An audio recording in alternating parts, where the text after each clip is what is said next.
Machiavelli's The Prince, Chapter 14. That which concerns the prince on the subject of the art of war.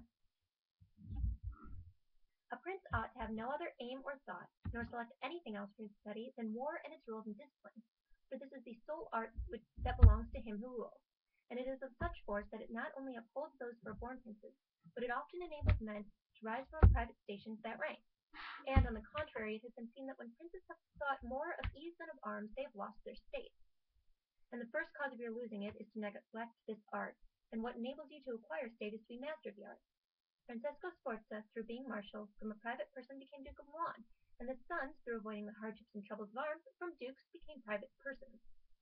For among other evils which bring unarmed frenzy, it causes you to be despised, and this is one of those ignominies against which a prince ought to guard himself, as it is shown later on, because there is nothing proportionate between the armed and the unarmed, and it is not reasonable that he who is armed should yield obedience willingly to him who is unarmed, or that the unarmed man should be secure among armed servants. Because there being in the one disdain and in the other suspicion, it is not possible for them to work well together. And therefore a prince who does not understand the art of war, over and above the other misfortunes already mentioned, cannot be respected by his soldiers, nor can he rely on them. He ought never, therefore, to have out of his thought this subject of war, and in peace he should addict himself more to its exercise than in war. This he can do in two ways, the one by action, the other by study.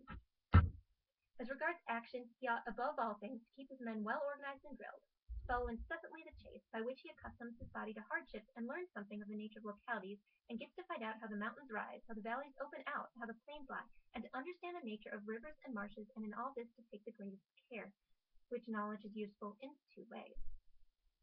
Firstly, he learns to know his country and is better able to undertake its defense. Afterwards, by means of the knowledge and observation of that locality, he understands with ease any other which it must be necessary for him to study hereafter.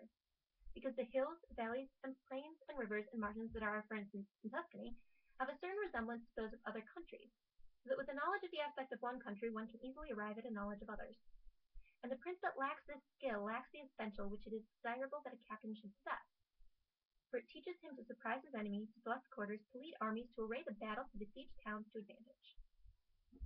Philopoemen, prince of the Achaeans, among the other praises which writers have bestowed on him, is commended, because in time of peace he never had anything on his mind but the rules of war. When he was in the country with friends, he often stopped and reasoned with them. If the enemy should be upon that hill, and we should find ourselves here with our army, what would be the advantage? How should one best advance to meet him, keeping the ranks? If we should wish to retreat, how ought we to set about it? If they should retreat, how ought we to pursue? And he would set forth to them, as he went, all the chances that could befall an enemy. He would listen to their opinions and state this, confirming it with reasons, so that by this continual discussion there would never arise in time of war any unexpected circumstances that he could deal with. But to exercise the intellect, the prince should read histories and study there the actions of illustrious men, to see how they have borne themselves in war, to examine the causes of their victories and defeats, so as to avoid the latter and imitate the former. And above all, do it as an illustrious man did, who took as an exemplar one who had been praised and famous before him, and whose achievements and deeds he always kept in his mind. As it is said, Alexander the Great imitated Achilles, Caesar Alexander, Scipio Cyrus. And whoever reads the life of Cyrus, written by Xenophon, will recognize afterwards in the life of Scipio how that imitation was his glory, and how in chastity, affability, humanity, and liberality Scipio conformed those things which have been written of Cyrus by Xenophon.